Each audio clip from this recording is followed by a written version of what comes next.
Right, so welcome back everyone. This is Ashwin Jaiswal. You are watching Ashwin's Commerce World.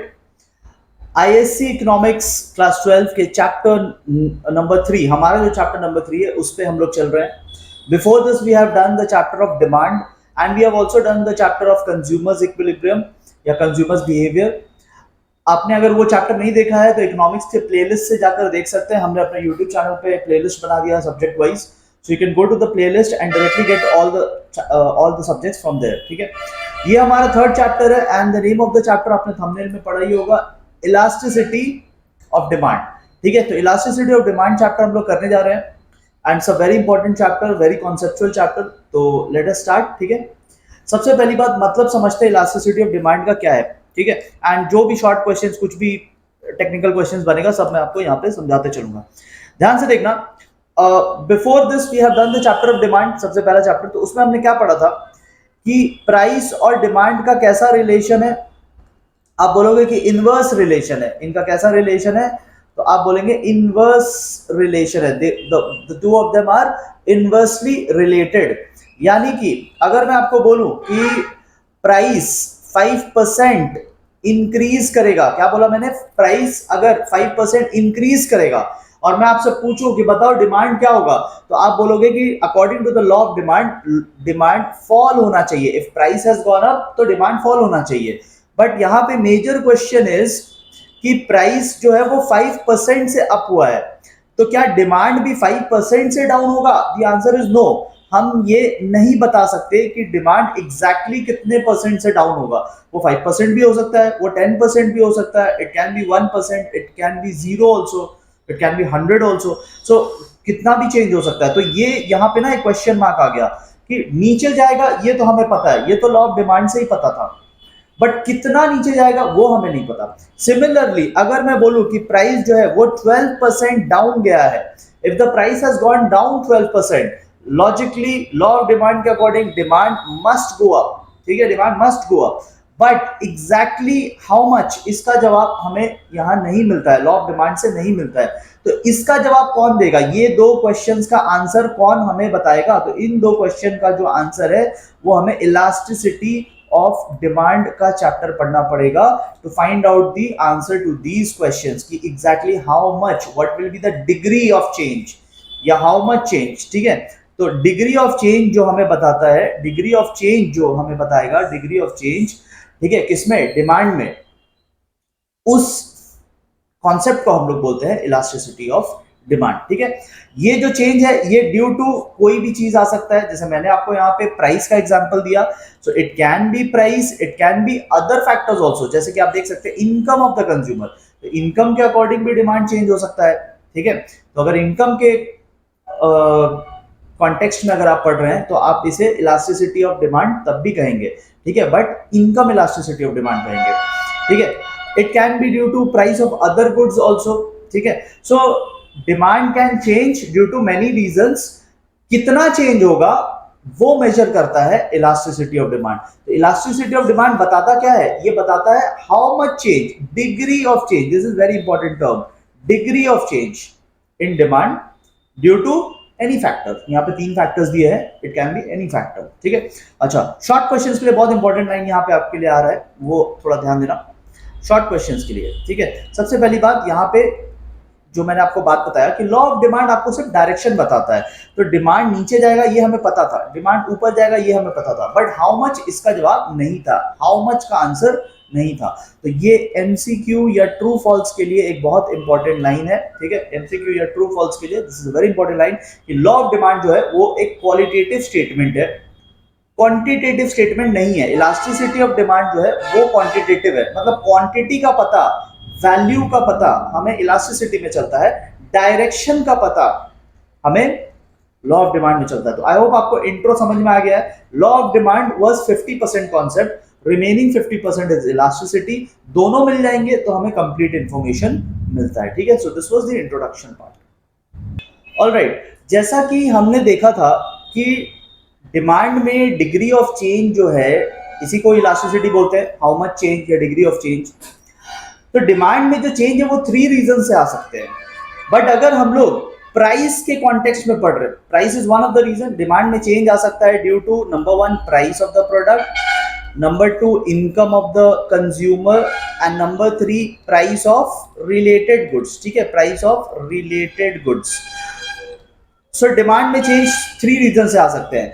अगर हम लोग only first वाले reason को पढ़ रहे हैं, मतलब डिमांड में change due to price of the product, so if we are studying how much change is coming in demand only with respect to price, this is called price elasticity of demand। तो हम लोग जो topic पढ़ रहे हैं वो है price elasticity of demand. ठीक है, तो अभी मैं आपको प्राइस इलास्टिसिटी का मीनिंग तो बता दिया, वो तो ऊपर लिखा हुआ है। ठीक है, वही डेफिनेशन यहाँ पे भी था, बट यहाँ पे तीन चीज साथ में थे, तो ये सिर्फ इलास्टिसिटी ऑफ डिमांड का मीनिंग था। अब इलास्टिसिटी में तीन टाइप के होते हैं, प्राइस, इनकम एंड नीचे वाला क्रॉस इलास्टिसिटी बोलते हैं उसको। सो उनको हम लोग सेपरेटली देखेंगे। We are starting with price elasticity. Price elasticity मतलब degree of change in demand due to price. ठीक है, इन सिंपल वर्ड्स। अब देखो इसमें ना 5 टाइप के वैल्यूज आते हैं, आपको स्क्रीन पर दिख रहा होगा, बट अभी उसको रीड मत करना, मैं आपको एक एक करके समझाऊंगा, सो डोंट रीड इट। ठीक है, वो आपको मैं अभी समझाऊंगा। ठीक है, so basically there are 5 types of elasticity या 5 values of elasticity आप कह सकते हैं, या degree of elasticity कह सकते हो। ठीक है, there are 5 degrees, ये देखो यहाँ पे लिखा है ना, there are 5 degrees या 5 values of elasticity। ठीक है, तो एक एक करके हम लोग इन पांचों को समझते हैं। अब देखो यहाँ पे एक फॉर्मूला आता है, अभी मैं वो फॉर्मूला डेप्थ में नहीं लेके जा रहा हूँ। ठीक है, स्टेज बाय स्टेज चलेंगे। बाय द वे इस चैप्टर के मैं 3 वीडियोस बनाऊंगा, ये पहला वीडियो है। ठीक है, इसमें आपको एक बेसिक कॉन्सेप्ट मिलेगा, फिर नेक्स्ट वीडियो में हम लोग न्यूमेरिकल्स वगैरह देखेंगे, एंड लास्ट वीडियो में हम लोग चैप्टर के रिमेनिंग पार्ट को देखेंगे। सो फोकस कीजिए, अभी आपका बेस बन रहा है, यहाँ पे बहुत अटेंशन की जरूरत है। ठीक है, so number one thing that I am going to tell you is कि देयर आर 5 वैल्यूज। ठीक है, अब ये वैल्यू के निकालने के लिए ना एक फॉर्मूला होता है, बट मैं पूरे डेप्थ में नहीं जा रहा हूँ, अभी मैं फॉर्मूला के पूरे डेप्थ में नहीं जा रहा हूँ, अभी मैं आपको शॉर्ट में समझाऊंगा। ठीक है, तो फॉर्मूला में आपको परसेंटेज चेंज लेना पड़ता है डिमांड का, और परसेंटेज चेंज लेना पड़ता है प्राइस का। अब बहुत सारे बच्चे ना भूल जाते हैं कि प्राइस ऊपर लिखे मतलब न्यूमरेटर में प्राइस आएगा या डिनोमिनेटर में प्राइस आएगा। तो याद रखना ऑलवेज डिमांड न्यूमरेटर में होता है एंड प्राइस डिनोमिनेटर में होता है। परसेंटेज चेंज जो डिमांड में आएगा, तो change in demand, percentage change in demand हम लोग ऊपर लिखेंगे, और परसेंटेज चेंज इन प्राइस हम लोग नीचे लिखेंगे। बहुत बच्चे बार बार कंफ्यूज हो जाते हैं। तो आपको एक हीरोइन को याद करना है। ठीक है, आपको बॉलीवुड की एक हीरोइन को याद करना है, और वो है दीपिका पादुकोण। ठीक है, तो DP नाम है। ठीक है ना, तो दीपिका पहले, पादुकोण बाद में, तो D पहले, P बाद में। ये जितना भी आपको फनी लगे या जितना भी वियर्ड लगे, ये आपको याद रखने में काम आएगा। ठीक है, मैं पहले सिर्फ बच्चों को सीधा बताता था कि डिमांड ऊपर लिखना है, प्राइस नीचे लिखना है, तो मिस्टेक करके आते थे, वो एग्जाम में भूल जाते थे कि अरे प्राइस पहले था कि डिमांड पहले था, तो प्रैक्टिस नहीं करते। अभी क्या है ना कि अगर आपको दीपिका याद है, ठीक है, एग्जाम के टाइम में अगर आपको दीपिका याद आ जाए, तो आपको ये फॉर्मूला आपका बच जाएगा और आपको मार्क्स मिल जाएंगे। तो मार्क्स लाने के लिए देखो हमें कुछ लोगों का सपोर्ट लेना पड़ेगा। अभी हम लोग इसका सपोर्ट ले रहे हैं, कभी आगे जाके किसी और का सपोर्ट लेंगे। सो नंबर 1 आप याद रखना कि ऑलवेज इलास्टिसिटी निकालने के टाइम डी न्यूमरेटर में, P डिनोमिनेटर में। ठीक है, D मतलब change in demand, percentage change in demand in the numerator, and percentage change in price in the denominator. ठीक है, अब एक चीज देखो, अब मैं आपको एक एक करके सारे वैल्यू समझाता हूं। ठीक है, सो नंबर वन हम लोग ऊपर में क्या लिखेंगे, डिमांड का चेंज, और नीचे में प्राइस का चेंज।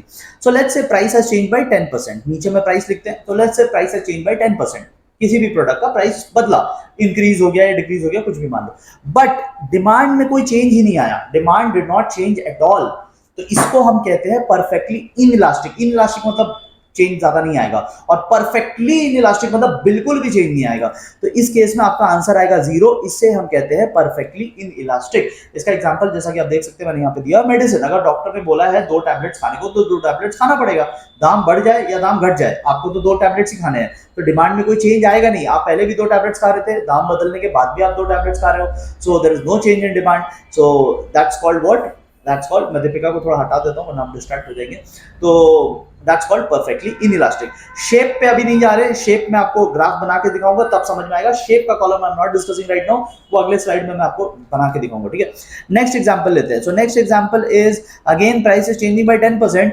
अब देखो डिमांड में थोड़ा सा चेंज आएगा, ठीक है, थोड़ा सा, not as much as price. Price was changing by 10, but demand is changing by let's say 7%। तो आंसर कितना आएगा आपका 0.7। कहने का मतलब है आपका आंसर 1 से कम आया, 1 से कम आया ना, डेसिमल में आ गया 0.1 sorry 0.7, so it's come less than 1। इसे हम कहते हैं इनइलास्टिक। इनइलास्टिक मतलब देखो, इनइलास्टिक का मतलब डिमांड में चेंज आएगा बट कंपैरेटिवली लेस चेंज आएगा, प्राइस में जितना आया उससे थोड़ा कम चेंज आएगा। ये कब होता है? ये नेसेसिटी प्रोडक्ट्स में आता है। आपको एग्जांपल दिख रहा होगा पेट्रोल, ठीक है, तो हम पेट्रोल अगर महंगा हो गया तो हम थोड़ा कम यूज करेंगे, बट यूज तो करना छोड़ नहीं सकते, है ना। नंबर थ्री देखो, नीचे में प्राइस, तो प्राइस चेंज बाय 10%, ऊपर में डी, तो डिमांड भी बराबर चेंज हुआ। अगर डिमांड भी बराबर चेंज होता है प्राइस के जितना ही चेंज होता है, price gone up 5%, demand came down 5%, तो अगर परसेंटेज सेम रह जाता है तो आपका आंसर ऑब्वियसली 1 आएगा। इसे हम कहते हैं यूनिट इलास्टिक, ठीक है। शेप पे अभी नहीं जा रहे, शेप पे आएंगे थोड़ी देर के बाद में, ठीक है। नेक्स्ट एग्जांपल लेते हैं। अब अगर कोई लॉटरी लगने का मौका आ जाए, ठीक है, जैसे कि आपको 10% चेंज इन प्राइस आया, प्राइस घटा 10%, कंज्यूमर दौड़ कर खरीदने गया, 25% बाई डिमांड आ गया, ठीक है, तो इस केस में आपका आंसर जो है ग्रेटर देन 1, 2.5 आएगा, विच इज ग्रेटर देन 1। तो ऐसे केसेस होते हैं ज्यादातर लग्जरीज गुड में, ठीक है, लग्जरीज हम लोग खरीदना चाहते हैं या अफोर्ड करना चाहते हैं, but because of the price we are waiting, और ऑल ऑफ अ सडन हम लोग देखते हैं कि अरे प्राइस घटा, जैसे यहाँ 5 स्टार होटल्स का दिया हुआ है, तो अगर प्राइस घटा, it's a golden opportunity to use that, तो हम लोग फिर उसे ज्यादा क्वांटिटी में खरीदना शुरू कर देते हैं। तो दिस इज इलास्टिक। इलास्टिक तब होता है जब डिमांड में ज्यादा चेंज आए, इन इलास्टिक तब होता है जब डिमांड में प्राइस से कम चेंज आए, ठीक है।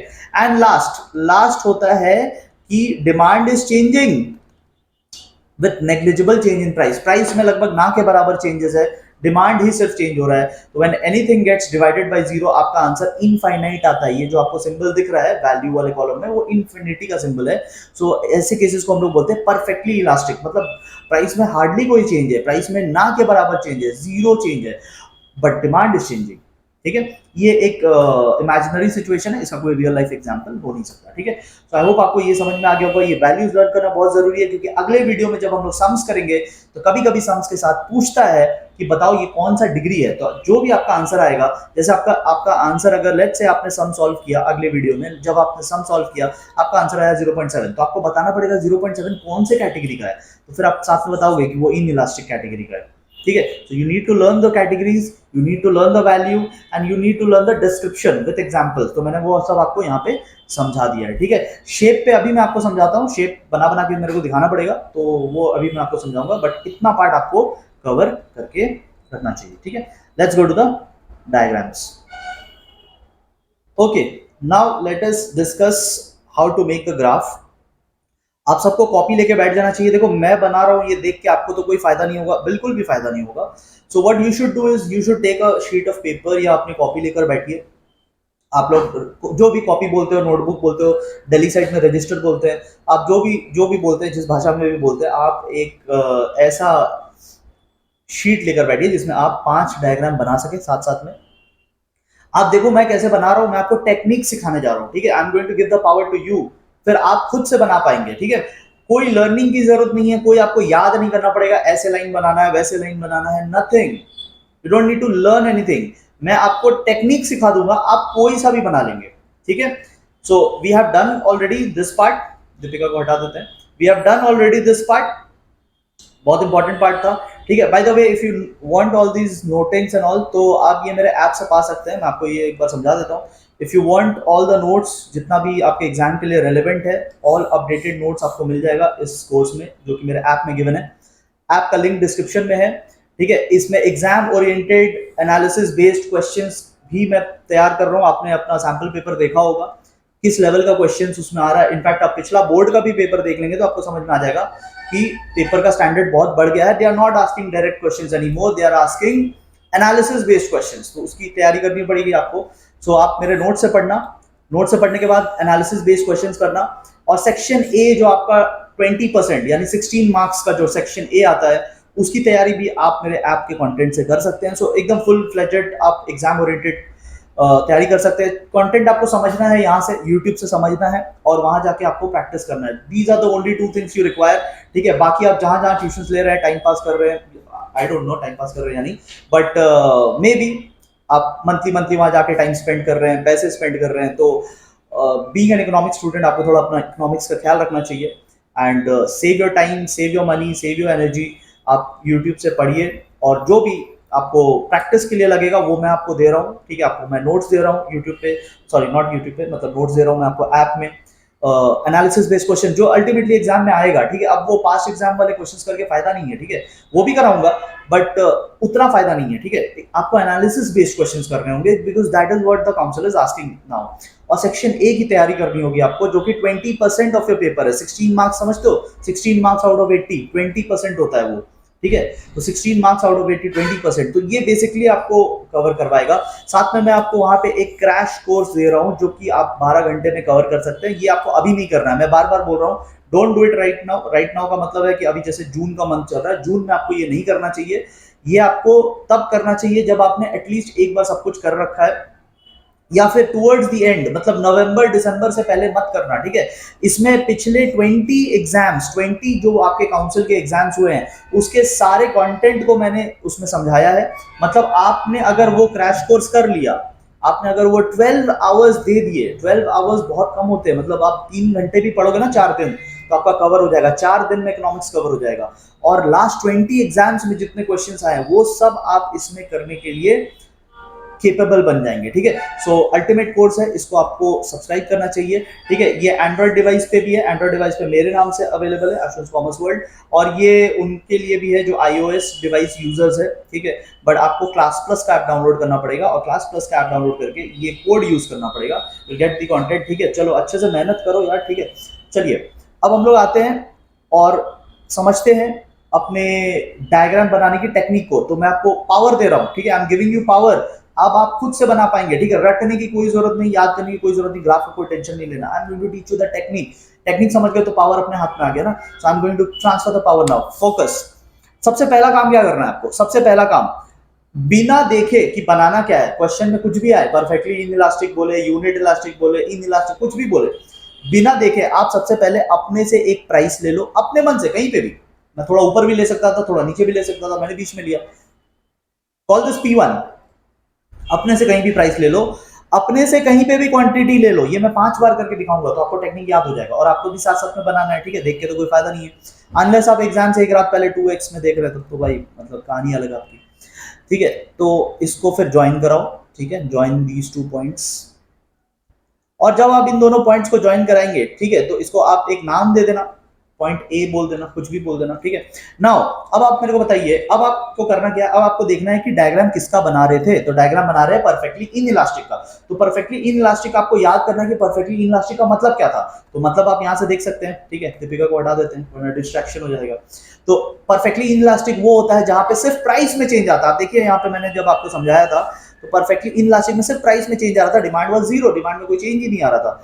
तो अभी अगर हम लोग डायग्राम बनाएंगे, so what we will do, we will we will only change the price change करेंगे। तो प्राइस को आप ऊपर भी लेके जा सकते हैं, P2 ऊपर चला गया प्राइस, एरो से दिखा देंगे। P3 नीचे आ गया प्राइस, एरो से दिखा देंगे। तो price is changing but will the quantity change according to the definition, according to the definition the quantity will not change. तो क्वांटिटी वहीं पे रहेगा। सो अगर आप इस प्राइस को इसी क्वांटिटी से ज्वाइन कराओगे, join it with this quantity, so you'll get another point called B and you'll get another point, this one called C। तो हमने सारे प्राइसेस को एक ही क्वांटिटी से ज्वाइन कराया क्योंकि क्वांटिटी तो चेंज ही नहीं हो रहा है। एंड देन आपको क्या करना है, आपको स्केल लेके करना है। मेरे पास तो स्केल नहीं है, बट आपको स्केल लेके आपको ये सारे पॉइंट्स को ज्वाइन करा देना है। तो आपको एक वर्टिकल स्टैंडिंग लाइन मिलेगी, एक स्ट्रेट लाइन मिलेगी। इसलिए आप देखोगे शेप में वहां पे वर्टिकल लिखा हुआ है, पहले वाले में देखो शेप में वर्टिकल लिखा हुआ है। तो this is what vertical shape is. तो आपको देखो ये तो इजी था, ये तो आप याद करके भी एक लाइन मार सकते थे ऐसे, ठीक है। बट मैं आपको टेक्निक सिखा रहा हूँ ना, तो अभी इस टेक्निक से आप सारा कर लोगे, ठीक है। Let's do another one. तो सबसे पहले विदाउट इवन रीडिंग कि कौन सा बनाना है, आप सबसे पहले प्राइस ले लो कहीं पे भी, take a price, call it P1, take a quantity, call it Q1, ठीक है। सबसे पहला काम यही करना है, ठीक है। नेक्स्ट ज्वाइन देम, तो ज्वाइन कर लेते हैं। ज्वाइन करने के बाद आप इसको पॉइंट ए बोल लो, राइट, इसको आप पॉइंट ए बोल लो। अब आप पढ़ो कि आपको बनाना क्या है। तो हमें बनाना है इन इलास्टिक। तो फिर हम लोग याद करेंगे, अरे इन इलास्टिक का क्या मतलब था। इन इलास्टिक का मतलब प्राइस में ज्यादा चेंज, डिमांड में थोड़ा सा चेंज, ठीक है, प्राइस में ज्यादा चेंज, डिमांड में थोड़ा सा चेंज, ठीक है। तो प्राइस में ज्यादा चेंज कर देते हैं, प्राइस को क्या करें, गिरा दे, चलो गिरा देते हैं, प्राइस को कम कर देते हैं, बट आपको उस प्राइस को ज्यादा चेंज करना पड़ेगा, ज्यादा गिराना पड़ेगा, ठीक है। तो प्राइस में has to be huge change. अच्छा, प्राइस गिरा है तो डिमांड बढ़ेगा, मतलब क्वांटिटी विल राइज, तो क्वांटिटी राइज होगा राइट साइड में। तो बट आपको क्वांटिटी ना ज्यादा नहीं, इसको थोड़ा सा आगे बढ़ाना है, ठीक है, Q2। तो आपने देखा मैंने क्वांटिटी को थोड़ा सा चेंज किया, बट प्राइस को मैंने बहुत ज्यादा चेंज किया, यही तो होता है। अब आप जब इनको ज्वाइन कराएंगे, new price and new quantity, new price and new quantity जब आप ज्वाइन करेंगे, you will get another point called B, point B. और जब आप पॉइंट ए और बी को आप मैच कराओगे तो आपको एक स्टीप कर्व मिलेगा या स्टीप लाइन मिलेगा, उसे आप कह सकते हो call this DD demand curve. तो ये एक स्टैंडिंग या स्टीपर कर्व है, इसको हम बोल सकते हैं इलास्टिक कर्व, ठीक है। अपने आप शेप ले लेगा, आपको बस लॉजिक याद रखना है, शेप्स अपने आप बनेंगे, ठीक है। मैं आपको नीचे वाला इलास्टिक बना के दिखाता हूँ, ठीक है। Elastic I am going to make, ध्यान से देखिए प्रोसेस क्या है। सबसे पहले अपने मन से कहीं पे भी प्राइस, अपने मन से कहीं पे भी क्वांटिटी, राइट, कहीं पे भी ले लिया, ज्वाइन देन, ठीक है, ज्वाइन कराइए,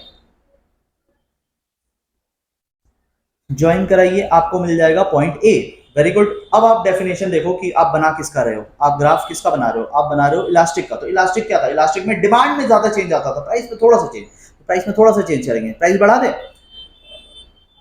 बढ़ा भी सकते घटा भी सकते, ठीक है, तो चलो बढ़ा देते हैं P2। तो आप देखो मैंने कितना छोटा सा चेंज किया, कितना छोटा सा चेंज किया मैंने प्राइस में, क्योंकि इलास्टिक में डिमांड ज्यादा बदलेगा। अच्छा, if the price has gone up demand should fall, उल्टा उल्टा चलते हैं ना, इनवर्स रिलेशन है, प्राइस ऊपर तो डिमांड नीचे, तो डिमांड अगर घटेगा तो वो लेफ्ट साइड आएगा, बट मैं डिमांड को ना ज्यादा लेफ्ट में लेके जाऊंगा। तो प्राइस में छोटा सा चेंज किया, डिमांड में ज्यादा चेंज किया, I call this Q2, I call this Q2। आप एक चीज नोटिस कर रहे हो कि मैं एरो से दिखा रहा हूँ कि कौन बढ़ रहा है कौन घट रहा है, उसको एरो से दिखा रहा हूँ, ये भी आपको करना है एग्जाम में। Next I'll join these new price and new quantity, इनको मैं join कराऊंगा, so I'll get another point, ठीक है, I'll get another point and I'll call this point B. Next I'll join the curve, sorry I'll join the points and ये जो मुझे मिलेगा ये थोड़ा फ्लैट हो गया। तो आप देखिए इन इलास्टिक वाला थोड़ा स्टैंडिंग था कर्व, ये थोड़ा बेंड हो गया, फ्लैटर कर्व है, दिस इज इलास्टिक, ठीक है, इसको आप नाम दे देना DD, ठीक है। एक और मैं आपको बना के दिखा दे रहा हूँ, unit I am not making, unit मैं इसलिए नहीं बना रहा क्योंकि यूनिट में ना मेजर करना पड़ेगा, स्केल लेके मेजर करना पड़ेगा, वो मैं अभी कर नहीं पाऊंगा। आप कॉपी में करेंगे तो स्केल लेके कर सकते हैं, मेरा तो यहाँ स्केल अवेलेबल नहीं है। उसमें क्या करना पड़ेगा ना आपको, जैसे जहां पे आपने प्राइस लिया तो प्राइस को फिर बढ़ाओगे, चेंज कराओगे ना, तो सपोज आप प्राइस चेंज कर रहे हैं P2, तो ये जो गैप है ना, ये जो आपने गैप लिया, इतना ही गैप आपको क्वांटिटी में भी रखना है। सपोज आपका क्वांटिटी 1 यहाँ पे है, क्वांटिटी 1, प्राइस बढ़ा है तो क्वांटिटी घटेगा, तो आपको ना रफली सेम गैप रखना पड़ेगा ना। This has to be done with the help of a scale, क्योंकि रफली सेम गैप लेना पड़ेगा, रफली नहीं एग्जैक्टली। तो अगर 1 सेंटीमीटर का गैप प्राइस में है तो 1 सेंटीमीटर का गैप क्वांटिटी में, तो आई कांट डू इट, आप स्केल लेके करना। तो आपका चलो मैं आपको एक रफ बना के दिखा देता हूँ, ठीक है, मैं रफ बना के दिखा देता हूँ। सो ये आपका पॉइंट ए हो गया, ठीक है, और ये न्यू वाले हैं, तो ये आपका पॉइंट बी हो गया, राइट। तो मेरा थोड़ा रफ बन रहा है, आपका एग्जैक्ट बनेगा। अब क्या है ना, इसको जब आप ज्वाइन कराओगे, जब आप ज्वाइन कराएंगे तो ये आपका डिमांड कर्व बन जाएगा। इसको हम लोग बोलते हैं, क्योंकि मुझे एक डिस्कशन करना है यहाँ पे, this is called a rectangular hyperbola. क्या बोला, रेक्टेंगुलर हाइपरबोला। रेक्टेंगुलर हाइपरबोला का मतलब ये है कि इस कर्व के नीचे जितने भी रेक्टेंगल्स बनेंगे, आप देखिए ये एक रेक्टेंगल बना, देख रहे हो, दिस इज अ रेक्टेंगल, ये तो आप देख पा रहे होंगे, this is one rectangle. So rectangular hyperbola का मतलब है कि कर्व के नीचे जितने भी रेक्टेंगल्स बनेंगे उन सारे रेक्टेंगल्स के एरिया सेम होंगे। ऐसे कर्व को हम लोग बोलते हैं रेक्टेंगुलर हाइपरबोला। और rectangular hyperbola is a curve, यहाँ पे शेप में नाम भी लिखा हुआ है, rectangular hyperbola is a curve where if you draw rectangles under the curve the area of the rectangles will be same, ठीक है। इसका डेफिनेशन एंड ऑल ये सब आपको मेरे नोट्स में मिल जाएगा, ठीक है। रेक्टेंगुलर हाइपरबोला क्या है, किसे कहते हैं, तो वो मिल जाएगा आपको, ठीक है, ओके। लास्ट वाले पे आते हैं, ठीक है, and then will end this video. तो will coming to the last one. अब लास्ट वाला तो आपको खुद से करना चाहिए, ठीक है, ये मेरे करने की जरूरत नहीं है, अब तक आप टेक्निक सीख गए होंगे। चलो, अगर अभी तक नहीं सीखे तो this is the last opportunity, आप सीख लो। सबसे पहले कहीं पे भी प्राइस, कॉल दिस P1, कहीं पे भी quantity, call this Q1 and join them, ठीक है। तो इनको आप ज्वाइन करा लीजिए। once you make this, call this A, now only you read कि आपको डायग्राम बनाना किसका है। तो आपको डायग्राम बनाना है परफेक्टली इलास्टिक। परफेक्टली इलास्टिक का फीचर क्या है, मतलब क्या है? परफेक्टली इलास्टिक मतलब प्राइस में चेंज नहीं आएगा, ओनली डिमांड विल चेंज। तो डिमांड आगे भी जा सकता है Q2, डिमांड पीछे भी आ सकता है Q3, but price will not change, price वही रहेगा। तो आपको जो न्यू क्वांटिटीज है वो सेम ओल्ड प्राइस से ही ज्वाइन कराना पड़ेगा। सो हम ज्वाइन कराते हैं, और प्राइस में तो कोई चेंज नहीं है, so I will join with this price only with no options left. So this is B and I'll join this one also. Scale लेके काम कीजिएगा प्लीज आप लोग। this is point C and then with the help of scale and pencil मैं इसको तीनों points को join करा दूंगा। तो ये आ गया हॉरिजॉन्टल स्ट्रेट लाइन। तो पहला वाला वर्टिकल था, ये वाला हॉरिजॉन्टल है। So first one was vertical, second one was steep, unit वाला है उसे हम कहते हैं रेक्टेंगुलर हाइपरबोला, इलास्टिक वाला जो है वो flat, and this one is horizontal. तो ये सब शेप्स का नाम आपको यहाँ पे दिया हुआ है। बहुत इंपॉर्टेंट ये पर्टिकुलर पेज है, ठीक है, मेरे नोट्स में। I think this is the first page जो मैंने आपको इस वीडियो में कराया है। This is the first page in the notes. तो आप नोट्स प्लीज एक्सेस कीजिएगा, ठीक है। This course is going to change your life in economics. चलिए हम लोग मिलेंगे अगले वीडियो में। Thank you so much everyone. Video कैसा लगा ये आप डिस्क्रिप्शन में बता सकते हैं, सॉरी नॉट डिस्क्रिप्शन में, कमेंट बॉक्स में बता सकते हैं। एंड अगर आपको कोई डाउट है सब्जेक्ट रिलेटेड, कंटेंट रिलेटेड, तो वो डाउट्स आप लिख सकते हैं। ऐसे डाउट्स का रिप्लाई मैं जरूर करूंगा, ठीक है। Thank you so much everyone.